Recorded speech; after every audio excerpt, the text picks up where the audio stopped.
Hey, you're listening to the Reasons podcast. Sit back, relax, and enjoy.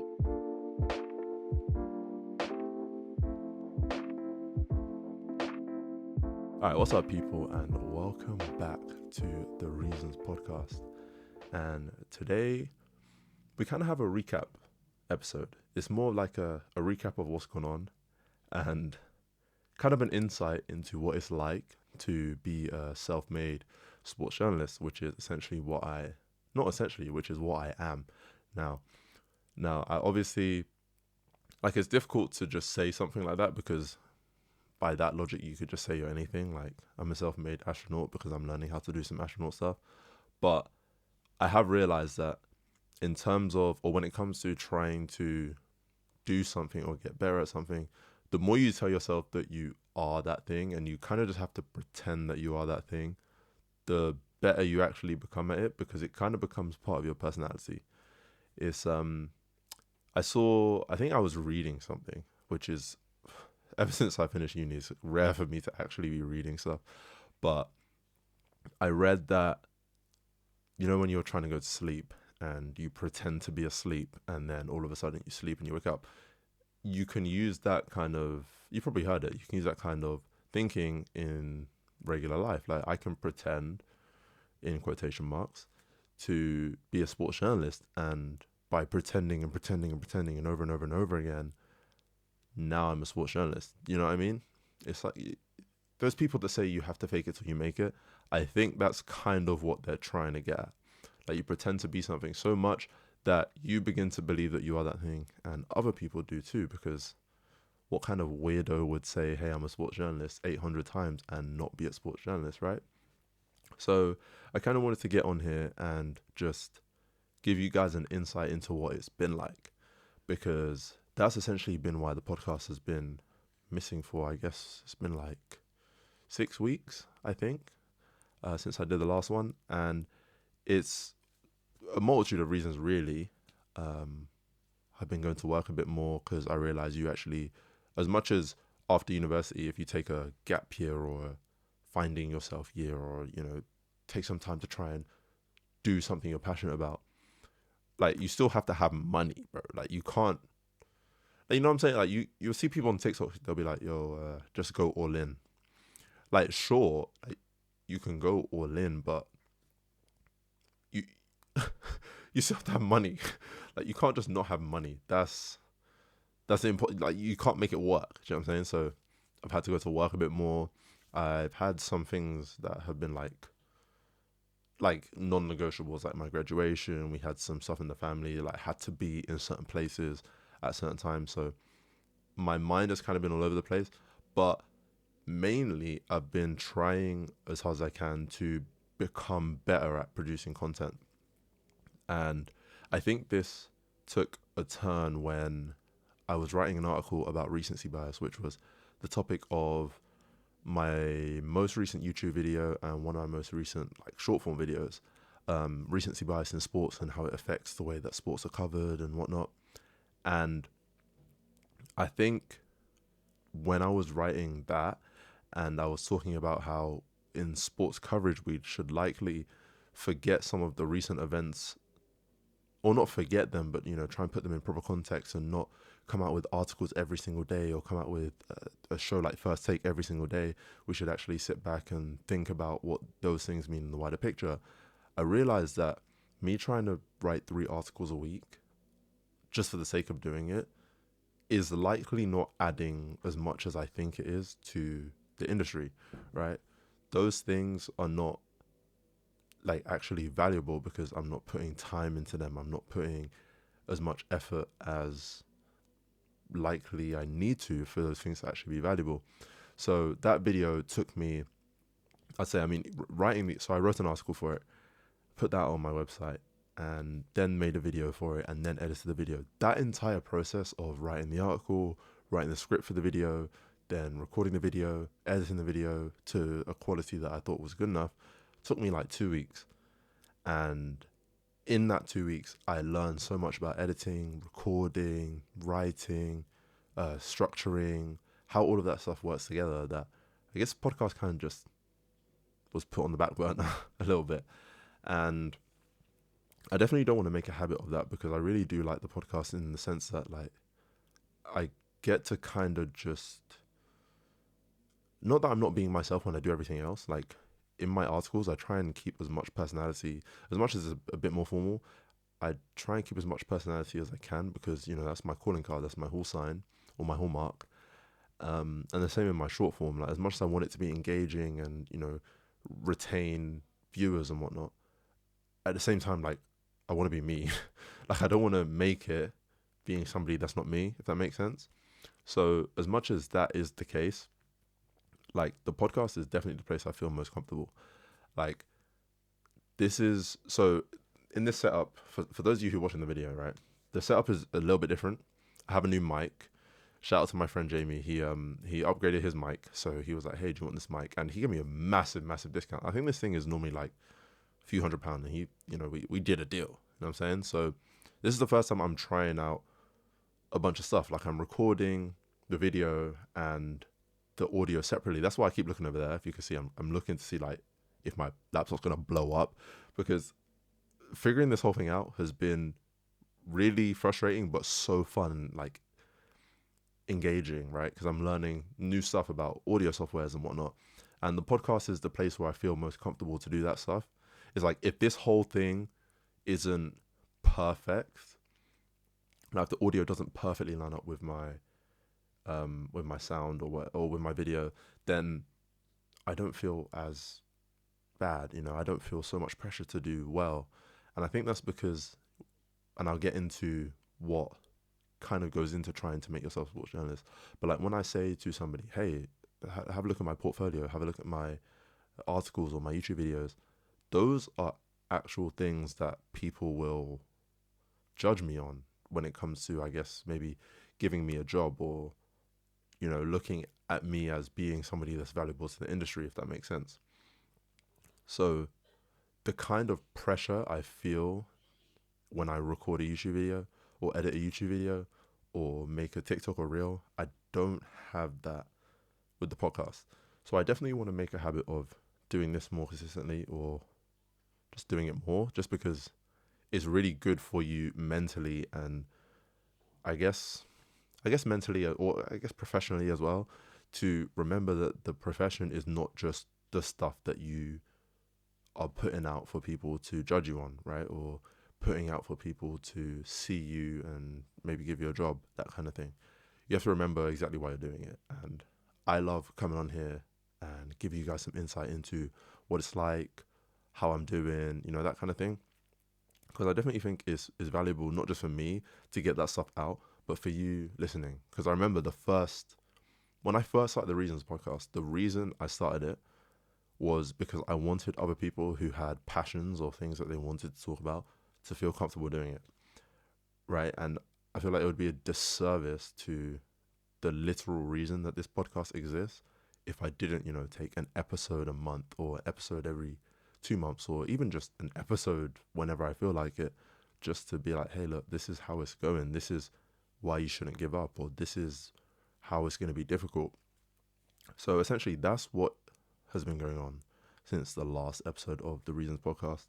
I guess this is definitely not as tied into sports as the previous ones, and I guess that's again the joy of the podcast, is I don't have to, like, this is just about me, right? This isn't about sports. This isn't about just philosophy. This is just me recording a podcast.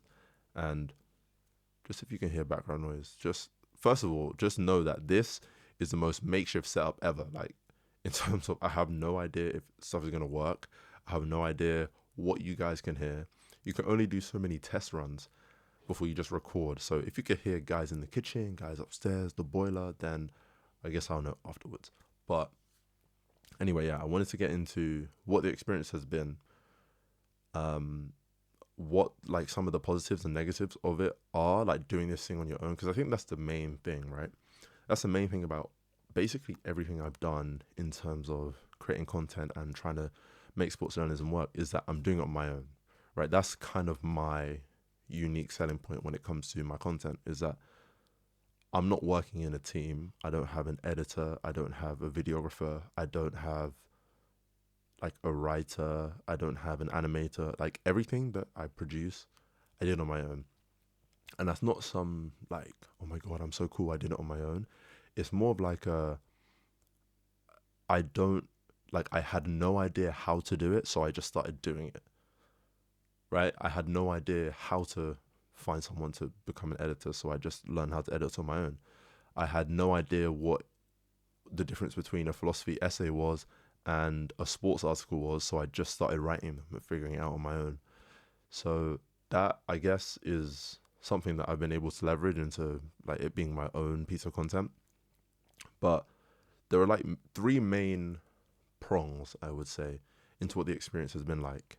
And that's what it's been like personally, emotionally, and professionally. And I want to give each one of those prongs the adequate amount of time, because I think they're all really important, especially when you're thinking about starting something. Is that it's not just how many hours you put into the craft. It's not just how many days a week you dedicate to doing it. It's not just like the inputs and the outputs, how much content you've produced, how much time you spent doing it, or what you gave up to do it. It's really about how all of that stuff affects you as a human being, because you simply cannot do, or like, you can't pursue your passion without thinking about what that will do to you personally. And I think that's one thing I didn't realize, right? Is that I thought, hey, look, I'm going to go to work a few times a week, have enough money that I can live. But every other waking hour of the day, I'm just going to work on this, because like, what else do I want to do? I love it. I really want to do it.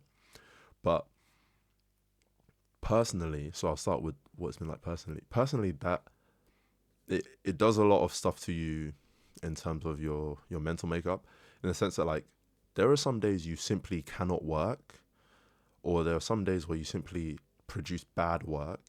And personally, like, because, how do I put it? If you set out this idea that, hey, look, I'm going to do sports journalism in all my free time and I'm going to make it work. When you put out bad work or you can't work, it's kind of like a shot at your person, I guess your persona, I guess the one that you've given yourself. It's a shot at that. It's like you've been shot in the chest because you're not capable of doing the thing that you are setting all of this time out to do, right? That doesn't really line up with what you thought it was going to be like when you first set out all of this time to do it. So personally, it's been difficult in the sense that there are some days where I'm just not who I thought I was going to be. Like, I thought I was going to be the guy who was really good at editing after doing it 5 days straight. Well, on day 3, I just couldn't do it anymore. Do you know what I mean? Like, it was really difficult. I wasn't good at it. I didn't want to do it anymore. I wanted to get back to doing the things that I was, a little bit better at, like writing. But then even writing, you get to day 3 or 4 of writing every day in a row, and you're like, wait, I'm not really enjoying this anymore. Like, why am I, So it's like, when you have those, which it's inevitable, right? You're going to have these moments where you're not exactly as good, or things don't go to plan. Personally, it can be very damaging, because you kind of forget that outside of this passion that you're pursuing, you are also a human being, and that there is more to you than just how you're doing in this side quest or this, side hustle. And that's one thing that I've definitely struggled with a lot. Is there have been days where I haven't done any work, or I've not done as much work as I wanted to, and I'm like, I'm actually a useless human being. Like, that's the thought that comes into my head. And obviously by the end of the day, or a day later, I'm like, yo, that's not reasonable. In the moment, you're like, that's how you feel, because you almost ascribe this certain idea of who you are, or this persona of what you're going to be, and you don't meet it, and you're like, what the hell is wrong with me? Like, what am I supposed to do now that I'm not the person I said that I was going to be? If that makes sense.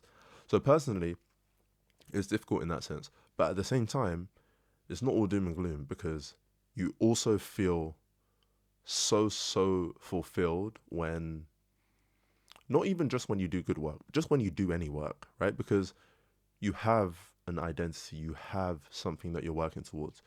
Every time I write an article, I look at the website and there's one more article. Like, when I first started, I remember looking at my website with one article. I wrote my first one on baseball, And I remember looking at the website and thinking, yo, this thing looks trash, right? It might, in terms of like the design and whatnot, it might look cool, but there's one article here and I'm trying to pitch myself as a sports journalist. Now I open it and you've got to scroll all the way down to the bottom, flick to the next page, and there are still more articles. You know, there are things that are on sports, on particular athletes, on what philosophy is like in sport. Like, I'm leveraging a bunch of things that I've done.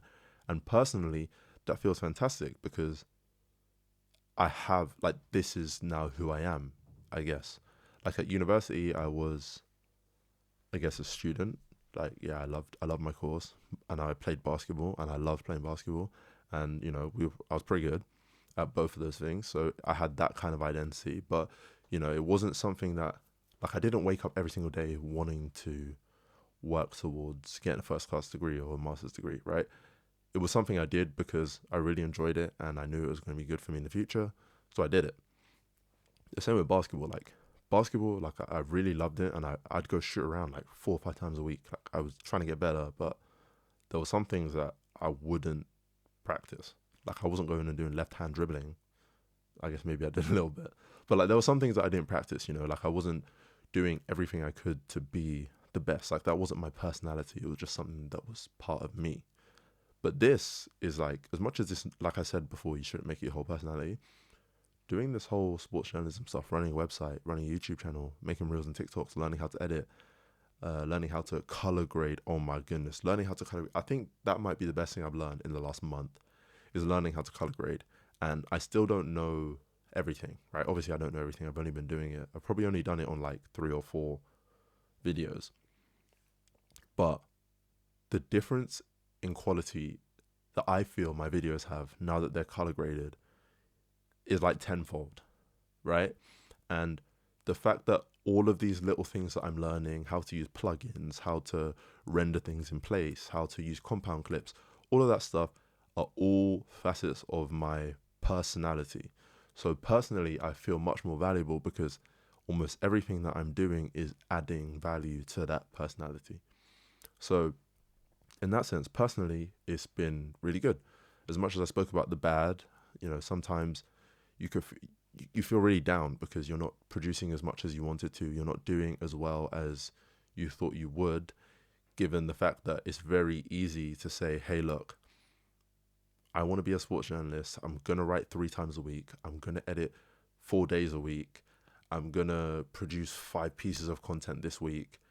And then you have a week where you don't. And you're like, wait, this is really difficult for me because this is all I said I was, right? As much as that part of it is difficult personally, at the same time, it's fantastic personally because every tiny step you make in your pursuit of your passion is like a leveling up, I guess, of your personality or of your identity that you're forming for yourself. Every time I learn something about color grading, video editing, writing, every time I network, every time, you know, someone comments on a video, all of that stuff is contributing to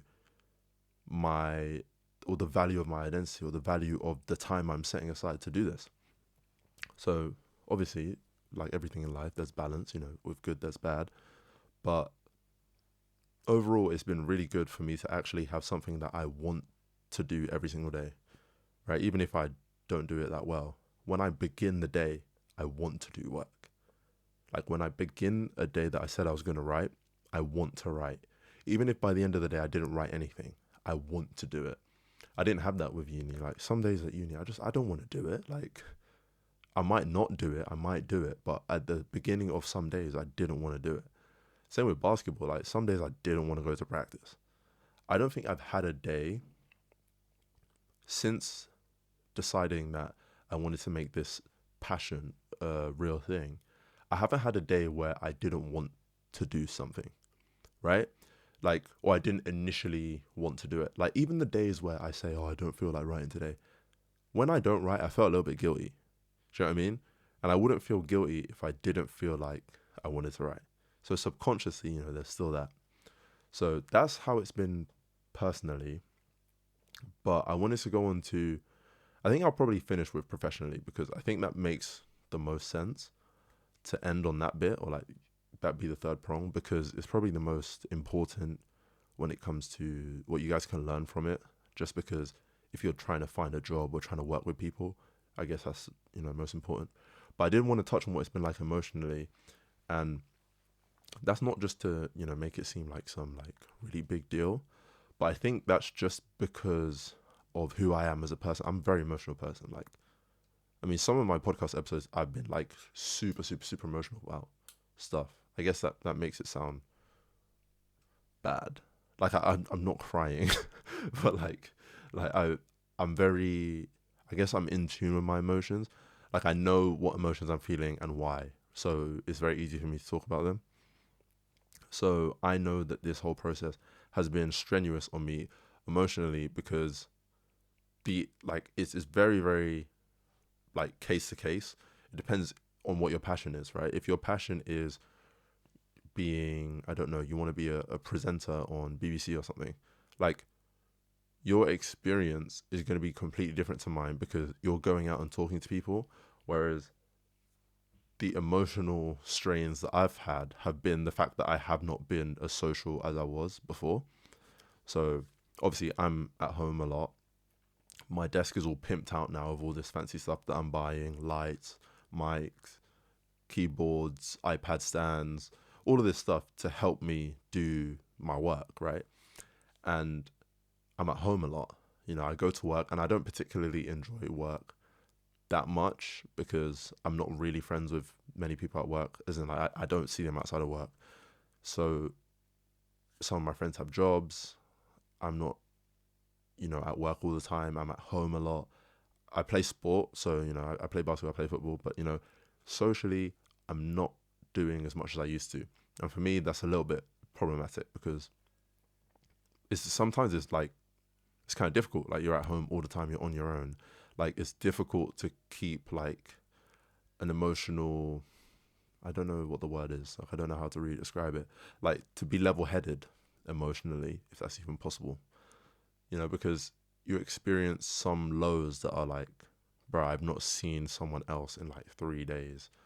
And you've done a lot of work, right? Like, I might have written 2 articles and planned a video, but I've not seen anybody in 3 days. So as much as I should be happy that I've done work, emotionally I feel drained because I've not seen anybody. Do you know what I mean? So that is just a little insight into what it can be like. But it definitely depends on what the passion is that you're pursuing. Like I said, if you're doing something that's very people oriented, like interviews, maybe you're trying to direct videos or film, something like that, you're going to have to work with people, right? But I can do practically everything that I want to do in terms of sports journalism on my own. I don't have to interview anybody. I don't have to write for clubs. I don't, like, all the stuff I'm doing right now is essentially all I need to do. I just need to get better at it, right? I do all the research. I can do that here. I write here. I don't collaborate too much. Like, maybe I'll talk to some people about things. It'll give me ideas for some articles. Like, some of my articles have been inspired by conversation I've had in real life, but like, that's like 2 of them. So if those 2 weren't there, I'd still have a bunch of articles, if that makes sense. So I've definitely realized that I have to make more effort to regulate my emotions due to the like circumstances that this passion like puts me in. Like I said, at home a lot, not really, like I'll sit in my room for like 6 hours straight just doing work, and then you realize 6 hours later that that you've not spoken to anyone. I mean, my mum's at work, brother's at school, sister's at uni. I'm at home on my own, and I'm like, oh wait, the whole day is gone, and I've done a lot of work, but I haven't offset the emotional strain that work has done, because I haven't gone and seen anybody. And this is what I mean when I say that you need to try, is that I'm very, like, I'm an indoor guy. Like, I like being inside. Like, I like my room. I like the living room. Like, it's going to take you a lot to get me to go outside sometimes. Like, sometimes I just don't want to be going outside. You know what I mean? So you actually have to try. You got to make plans. You have to, like, one thing I found that's good to do is make plans before you know if you want to go. because I'll like plan to go to the gym with my friend, and now I have to go. Do you know what I mean? Like, I have to go. Now that helps in a few different ways. One, obviously, you have somewhere to be, so you know you're going to regulate your emotions. Let's say you've been at home all day on your own. You know you're going to regulate your social your social battery led emotions, because you're going to go see somebody. You're going to have to, use some of that that's been charged up all day, right? But at the same time, it helps you in terms of your work as well, because now you have somewhere to go. You can't put it off anymore. You can't procrastinate as much. You've got less time to work because you've got something to do. And it's good to have that, I guess that promise that you've made to yourself to go and do something social, to go do something that's going to regulate your emotions. And it doesn't even have to be social, because like I said, it's based on your passion. It's based on the thing that you decide to do, right? Let's say that your passion means that you don't do as much exercise. Now, I have tons of time to do exercise. I could literally stop recording right now and go for a run. Like, I can do that. Do you know what I mean? Like, I play basketball twice a week. I play football 3 times a week. And like, I have time to do all of that stuff. Also, little side note for those of you who are interested, because I know some of you might be football fans. Obviously at uni I played football, and this isn't flexing. I just really like sharing things with people, just because it's like, I don't know why. I feel like if I share, then people will share, and I get really happy when people share me or share things with me that they're excited about. But I signed for a semi-pro football team, which, when I say it, like, I've said it out loud enough times now to like a few people, like family, friends, whatever, that now it doesn't sound that crazy. But at first I was like, yo, this is nuts. Like, these guys just pay me. Like, I played a game for the first team, and they're going to pay me to play that match. Like, do you know how nuts that is? That doesn't even make any sense to me. Like, when I went to uni, I'd given up on football, and now I pick it back up, 4 years later, and I'm just playing. I guess it's 5 years later, because COVID ruined the back end of my under-18s year. So it's like 5 years since I played proper football, and I guess I'm back. But anyway, like I was saying, what I do gives me a lot of time to exercise. What you do might not. So instead of you saying, okay, look, I'm going to bookmark this in with a friend to go out, you might bookmark a period of time where you're going to go to the gym, or bookmark a period of time where you're going to go for a run, or go do yoga or Pilates, right? So it's all dependent on what you need emotionally. Sometimes you're going to need some exercise to offset some of your indoor stuff. Sometimes you're going to need to go see some friends to offset some of your loneliness stuff, right? So that's what it's been like emotionally. And if you're thinking about, not picking up a passion, because you either have it or you don't. If you're thinking of pursuing a passion, that's something that might help you, is like how you need to offset some of the intense aspects of your passion, right? This sports journalism passion is very intense when it comes to like isolation. It's very isolating. Like, I write on my, like, I have to be on my own to do some of this stuff. When I'm recording, have to be on my own. When I'm writing, have to be on my own. When I'm editing, researching, I need to be by myself, right? So I have to offset that, and you really have to try. Like, people are not gonna just come and say, yo, like, you want to do something? Maybe I don't know, maybe I don't have like as many social connections as I thought, but I don't think that people are just gonna be knocking on your door like you were back in year 6 saying, yo, do you want to go outside? Like, you really have to try and make plans with people. So if you find that your passion has you, maybe like you're deficient on some aspects or some things like exercise, social interactions, or, I don't know, sleep, then you really have to try and regulate those emotions. You have to try and regulate those things in your life yourself. Like, no one's going to do it for you. Like, you really have to do that yourself. So yeah, that's what it's been like emotionally. But I want to move swiftly on to professionally, because I'm actually going out in like an hour, so I actually do need to get through this. But professionally, it's been very interesting, right? Because I've applied to a bunch of jobs. I probably, actually, no, let me not say bunch of jobs, because that's relative. And to you, my bunch of jobs is no jobs. Because I know people who've applied to like 400 jobs, 300, 400, 500 jobs. Like, bro, where are you even finding them? Like, where did you find that job to apply to? Where? Because I'm not seeing it. But anyway, I've probably applied to like 30, 35 jobs. And I guess maybe for me it's different because I'm not applying everywhere. Like, I can't just say, hey, I'm going to go get a job in Leeds because, bro, I'm not living in Leeds. I can't, like, I don't want to rent. And obviously I'm being very particular here, but like you really should set out some really like fundamental baselines for yourself or like guidelines for yourself on things that you want. Like, I don't want to go live somewhere that's far away from my family that I'm not going to have any money if I decide to go live there. Do you know what I mean? So like, I'm looking for stuff in Norwich because I live in Norwich, and London because I have lots of family there that I could probably live with for a little bits of time. Do you know what I mean? At least to get my foot in the door. And creative writing in terms of like sports is, I guess, there aren't as many jobs. It's not as like, the job market is probably saturated, not because there are so many people trying to get jobs, but just because a lot of places they probably have enough people to do that work, right? It's very easy. And this is one thing I've realized is a quick sidebar or quick side note. When I read some articles from some people who are in the industry, like, you can tell if this is something they've been working on for a week or something they just need to put out. And I guess this is what I was talking about when I made the recency bias video, is that like sometimes like people in the industry just put stuff out because they have to. And that's what I mean when I say that the market's probably saturated. It's like those guys at The Athletic are probably saying, hey, look, John McKenzie, you got to just put an article out, brother. Like, you just got to put something out. And even though I could probably do that job and do it a little bit better because I'm not just willy-nilly doing it, I could plan and, do you know what I'm saying? I don't think companies are hiring people to do that work when they already have somebody who can do it, even if it's at a little bit lower quality.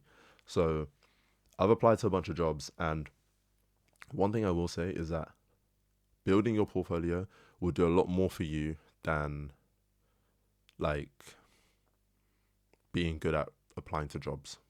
Because there are some people who are really good at applying to jobs. Like, they know what to write in their cover letter. They know how to interview. And I've not even got to interview stage. I'm going to be so for real. These guys are not even replying to me. Like, I applied to the job. Yeah, we might hear you. If you're going to hear back from us, you'll hear back in like 6 or 7. I don't want to be memed. A week or 2 weeks.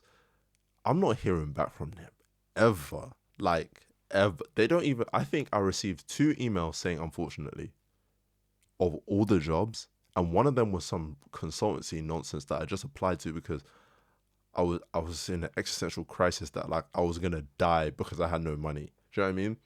So I'm not even like, at that point I wasn't even applying to just the jobs I wanted. I was kind of in limbo. But these guys are not replying. So professionally, like, it's been difficult because I'm trying to find a job here and they're not replying. So it's difficult because you are nobody. Like, at the beginning, you are nobody, right?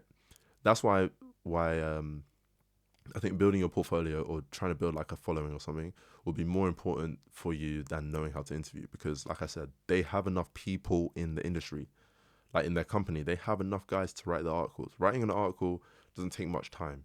Writing a good article takes a bit more time and a bit more skill. So you need to show that you have the skill, right? Because if they hire you, yeah, you'll have the time, you're going to work 9 to 5 or whatever time you're in the office, right? But you need to show them that you have the skill, right? Well, I've spoken to a few people in the industry that, like, my connection to them is completely random. Some through friends. One I met at the summer camp I worked at in summer, and she's like an Emmy award-winning sports broadcaster. Her name's Tracy Wolfson, and she works for CBS, NBC, I don't know. And I met her at camp, and I was speaking to her about, hey, this is what I do, blah, blah, blah, blah. And like, what she says is that the more you do, the easier it will be for you to get your foot in the door. Because at least the way I see it, when you're trying to follow these passions or something like that, and you don't come through some grad scheme or you're not referred directly out of university, you basically need to make yourself so undeniable to them that they hire you because it's like, oh my God, this guy's actually really good. You're not just going to get the job because you're good at interviewing. You probably get the job because you're good at it already. Like, they know you're good. Because Like, how do you train someone to be a sports journalist, right? Like, you can't really, like, if I was to be hired by BBC and I didn't know the first thing about writing, they can't just teach me how to write. And I know this is, some people might listen to this and be like, this is an unemployed, well, not unemployed, but like a person that's not employed in the field they want to be employed in, talking about how to get employed. But this is just me using common sense and logic, right? You can't train somebody to be good at this. So you really need to just get good at it yourself, and then you will get hired. It's like most people these days who are getting hired in this industry are just people who have social media followings. They've shown to their social media fans that they're good at it, and now all of a sudden they're working for Lad Bible or Sport Bible, or I think they might be the same company, or Sky Sports, or like, who's that guy? Is it James Lawrence or something like that? Who now does all of the Premier League analysis videos. What, you think he was applying to jobs? Like, what are you talking about, bro? Like, there's no way, right? He got the job because he amassed a huge following on YouTube, and people thought that he knew what he was talking about. And the Premier League went, wow, we have to hire him because he knows exactly what he's talking about. He can add to our product. That's how you're going to get the job, right? It's not like a finance job where you get taught how to do it on the fly. You get taught in the office. This is something where, like, if you're not good at it, they're not going to want you. So you need to really get good at it. So professionally, it's like, it's difficult because at the start, you're not going to get any jobs. You're not going to get responses. You're not going to, you know what I mean? Like, you're not just going to, unless you get really lucky, like, you might get lucky and someone just hires you because they liked your application. But for the most part, it's going to be difficult. And you really, like, this is where it really tests you. Like, how much do you believe in the long-term vision? Because if you do it for long enough, like that James Lawrence guy, like, who are, like, basically all the big podcasts, right? They are now, like, I guess, hosted by other companies, like sports media companies, and they do a bunch of stuff with other sports media channels and newspapers, all this nonsense, right? They all started by just being trash and getting better. Like, all the guys at SDS, they'll work with Sky now. Or what's the Tom Garrett, him and Reeve, and I don't know what their podcast is called. It might actually be the same one. I don't know, but whatever, those people, they started by being trash. Then they got better. They amassed a following. They showed that they were good, and now they're basically undeniable. Like, a company would be stupid to see Tom Garrett looking for work and not hire him to do something, because he's already shown that he can captivate an audience, that he can add some value to a product. He might not know what he's talking about all the time, but he's proved that sometimes he does, and sometimes he is really entertaining, and that's practically what you have to do. You just have to keep working until you're there. Like, you will get there. You just have to wait and just wait your turn. Like, you have to be patient. Like, I'm at this point in my, I guess, like, with what I'm doing, where, like, I truly think that if I do this and I don't give up, I'm going to make it. There's no way I don't, because even though I might not be that great at the things that I need to be good at right now, if I continue working, I will be good. Like, I believe every single human being can be good at something if they practice and try hard enough for it. Like, I don't believe in this nonsense where people, like, some people are just bad at stuff and they're always going to be bad. No, I don't think that's true. I think if you work hard enough, you will eventually be good. And I think I'm good enough at the moment where, like, it shouldn't take me that long to get to where I need to go, because I'm willing to put time in and I have a pretty decent foundation. So professionally, to hark back to the third prong, it's difficult, but if you know that it's not always going to be difficult, it's not that bad, right? I'm not crying because I don't have a job, right? I would be crying if I wasn't getting any better, because me not getting any better would mean I'm not any closer to getting a job. But with every video I put out, with every article I write, with every little thing that I get a little bit better at, I'm a bit closer to getting that job. Because it's not about how many jobs you apply to. It's not about how many jobs there are available. If you're good enough, they're going to make a job space for you. They're going to make a vacancy for you because you're going to be undeniable. You think if, what's his name? If Sharky from SDS was out of work and he went to Sky, hey guys, like, you think you can find something for me to do? Like, you think I could make a little spin-off show, something like that? They're going to make space for him because he's shown that he's good at what he does. He's shown that he has value to the industry. It's not about how many job vacancies there are. If you're good enough, they're going to make a job that didn't exist before for you. And that happens at every level. Even at university, our committee, when I was president of basketball, the current social media exec, we had one. We now have two because we wanted to have him for next year so bad. I mean, I'm not even there, right? And we were like, we want to have him so badly because he's so good at what he does. Now he has a role in the committee. If you're good enough, people will make space for you. So don't be disheartened because they didn't reply to you or you didn't hear back, or that's the same thing. If they didn't reply to you, or if they said unfortunately, or if they said anything that isn't, hey, here's the job, don't be disheartened because keep working little by little. You're going to find something because you're going to be undeniable. But yeah, moving on to, so that those were three prongs, I should say. So personally, emotionally, and professionally.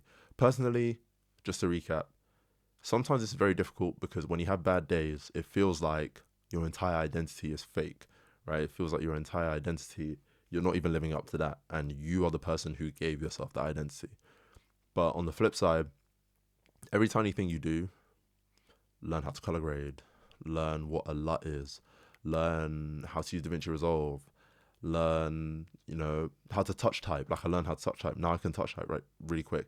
Every tiny thing feels like an upgrade on your identity. It feels like you're even better of a person because this is your thing and you're getting better at it every single day with these tiny little increases. So that's what it's like personally. Emotionally, depending on what your passion is, there are going to be some aspects of your life that are really lacking, right? For me, it's social interaction because I'm writing in my room all day, I'm recording all day, I'm editing all day. All of this stuff I have to do on my own. So it's very strenuous on me emotionally because I'm not getting that much, I'm not seeing friends or whatever like I did at uni or at school, So you have to try really hard to regulate your emotions. You have to do a lot of work to offset some of the things that you're going to be lacking due to whatever your passion is. And then professionally, it's going to be very difficult, right? Very, very difficult at the beginning because when you're doing something that's like creative, if you're not good, they're not just going to hire you and say, yeah, we'll make him good. It's like that. That's not, obviously I'm not a hiring manager. I don't know exactly what they're thinking, but that's the only thing that makes logical sense. Why would I hire somebody that's trash and just say, hey, I'm going to pay this person to be trash right now in hopes that my investment will pay off? They don't need people like that in the creative industries. Like, they don't need people who might be good in the future. They need people who are good. You think The Athletic are going to put out a bad article because the person's just bad? No. Like, they're going to let me start writing for them when I show that I'm just going to put good stuff out, So professionally, just to close that out, it's going to be hard at the beginning. When you're not very good, you don't have much work that is good to show people, hey, I'm good. But you keep working, you amass a following, you don't even have to amass a following. Just keep doing work that's good and then say to the people that you want to hire you, hey, look, I'm actually good. Like, you won't have to train me. You're not going to have to make me good. You're not going to have to make an investment in me. Sure, I will get better by learning from the people who are already there, but I'm already good. Like, you can trust me. That's what's going to land your job, I assume. And that's the kind of ideology that I have. Every time I apply to a job, it's like, yeah, I'm doing it. But it's really just a litmus test. It's like, it's a test of how much work have I done so far. Right now I'm not getting responses. I might in the future be getting responses. They say, hey, we just want you to do a little bit more work. Maybe grab a few more followers or maybe publish a few more articles. And then I'll know I'm a little bit closer, right? I don't see the job, or I don't see the company not giving me the job as the end of my career. It's like, okay, I'm just not good enough yet. Like, I just need to get a bit better. And that's how you should think about it, right? Applying to a job and not getting it doesn't mean you're not going to be good enough. It doesn't mean you're never going to get a job there. It just means right now, you're not the guy. And, sometimes you might even be good enough and they just don't hire you because some of these guys are just bastards. Do you know what I mean? Like, some of these guys they're publishing jobs or, putting out job apps and they know who they're going to hire anyway, because it's going to be an internal guy. But, just don't be disheartened. Don't be disheartened. But there are just a couple things that I wanted to end on, because that was the main part. And that was just what some of the perks and drawbacks of doing it on your own are. And when you think about, when you think about the perks and drawbacks of doing it on your own, one of them, actually, you know what? That's a really, really good thing to have just happened. Basically, I think my sister just tried to come in my room while I'm recording. Doing it on your own, you don't have stuff like a studio or a team of people that will make sure that everything is perfect, right? That's a drawback.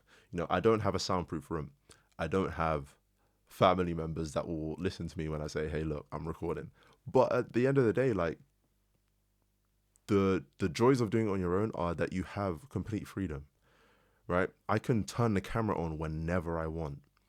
I can feel confident in the fact that this is a podcast episode that this morning when I went to work, I didn't know I was going to record. I didn't know if this mic, I was going to be able to set it up. I didn't know if Audacity was going to work. I didn't know if my phone would record in the way that I wanted it to. And if you're listening to this right now, that means all of that stuff worked, right? It might mean that, look, even right now, my mom's in there saying, hey, Riddle was recording, like, that's part of the fun of doing it on your own, is that it's never going to be perfect. And even if I did have a team, there'd be things that aren't perfect, but at least this is my version of not perfect, right? This is the most authentic version of my content that could possibly be, and this is part of why I wanted to do it on my own. Like, when I thought about, hey, what do I want to do? Well, I want to do sports journalism. Well, okay, apply for jobs at BBC, apply for jobs at Sky. Well, I don't want to have an idea and then my boss be like, yo, you can't do that. Sorry, buddy, you can't do that. Like, why not? Like, I think it's a good idea. I think it'll add value. And here I am. I'm making this podcast right now, and I'm doing it. My sister might walk in the room. She might come in here and start screaming Bloody Mary at you guys. But that's my version of content. That's my authentic piece of work. So as much as I don't have a proper camera, I don't even have, like, my phone. What you guys should see some of the stuff in this room. You should see some of the setups I've recorded videos on. You should see, like, yeah, it's getting way better, but this stuff is not perfect at all, right? So that's the drawback of doing it on your own, is that stuff's going to be trash. Sometimes it's just going to be garbage, right? But the perks of it are that you have complete freedom. You can do whatever you want. If I want to make everything on my account orange, because orange is my favorite color, I can do that.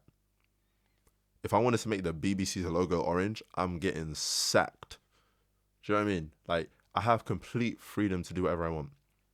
Now, yeah, sometimes, like, doing it on your own, you're going to be completely aimless, because, there's a world in which I reacted to my sister trying to come in the room, and, like, I'm really upset because, it was a perfect podcast, and no, I can't do it.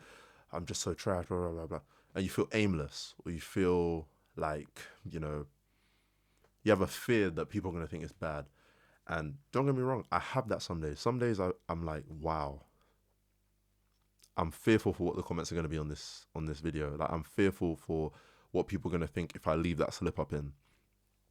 Sometimes you just have to embrace the fact that stuff is going to happen regardless. You should look at the comments on these pro production teams' pages and whatnot, like The Athletic, Sky Sports, SDS. You should look in the comments. There are people berating them for tons of stuff.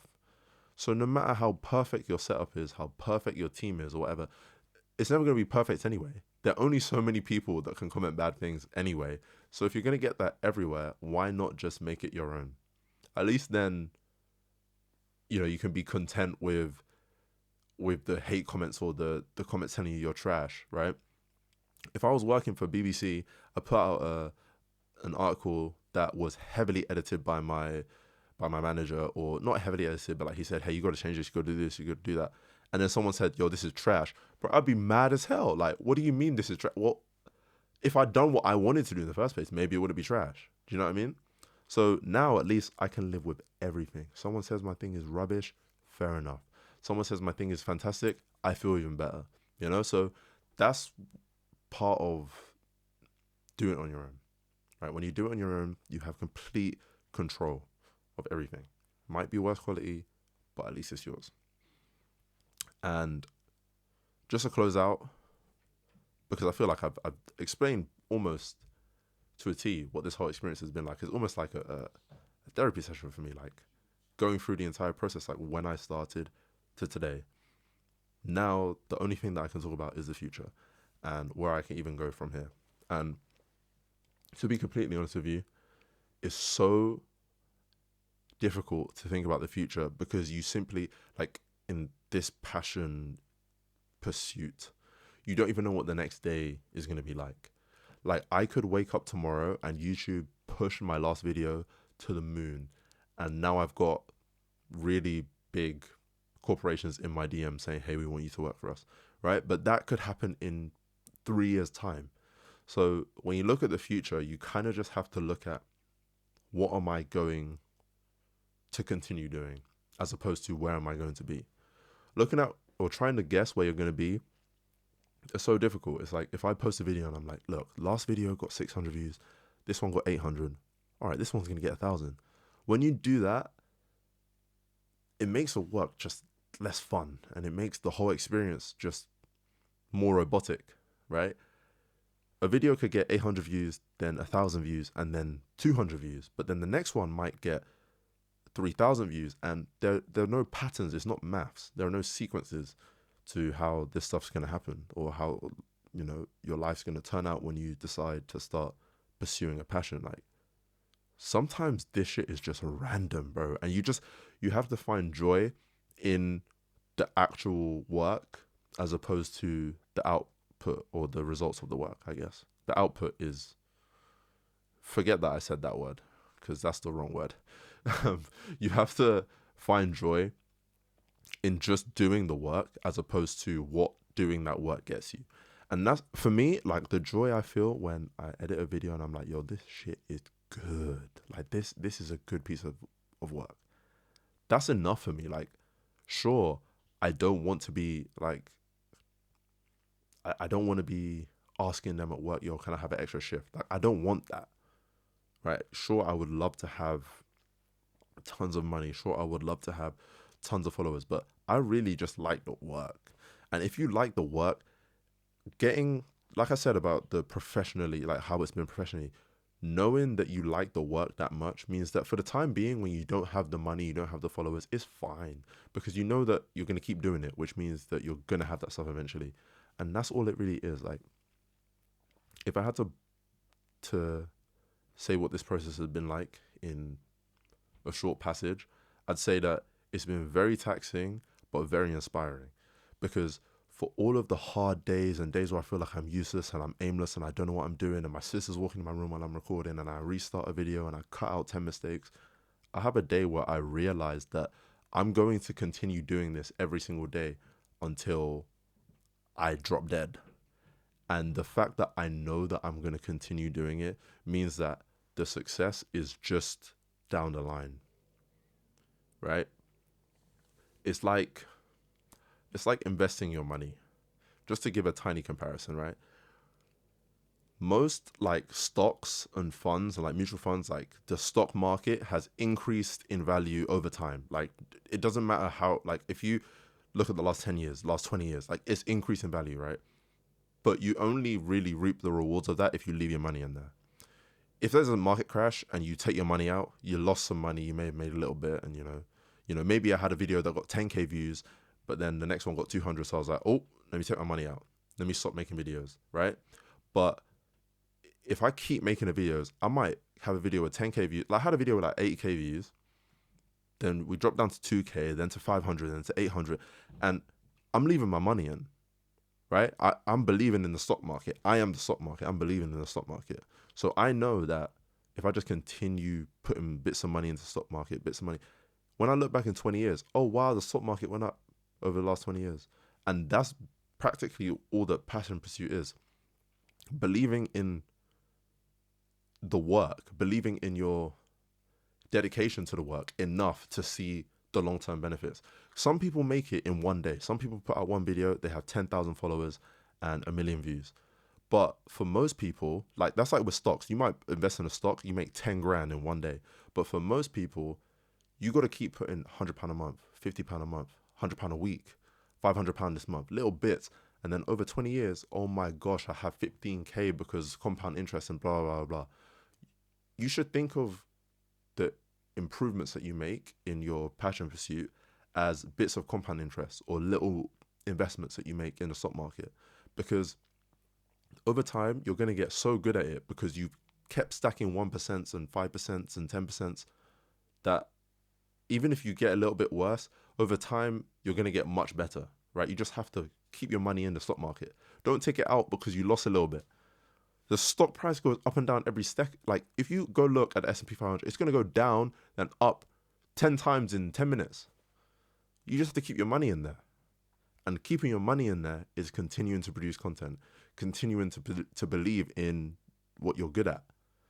So that's all I can really say, right? It's been taxing but inspiring, this whole process of trying to be a sports journalist, right? There's nothing more to it. You just have to be so inspired that you know that the taxing part is just a fraction. I've only been doing this half a year or less than that, 4 or 5 months, 3, 4 months, something like that.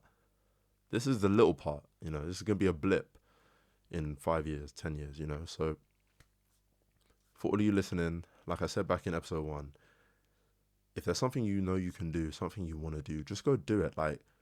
You're going to be trash, bro. I'm telling you, you're going to be garbage to begin with. All right, maybe you'll be lucky, you might be good. But for most of you, you're going to be trash. And that's fine. I was garbage. I didn't know how to record a podcast, record a video, do any editing. I was garbage, but now I'm getting a little bit better. And in a year, you might see me doing something crazy that you can never have imagined me doing when I sat here to record this today. So just start. Just go do it. And I'm sure you will succeed.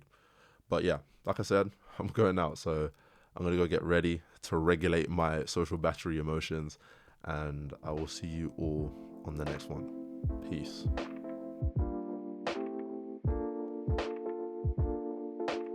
I hope you enjoyed this episode of the Reasons Podcast. Make sure to tune into the next episode.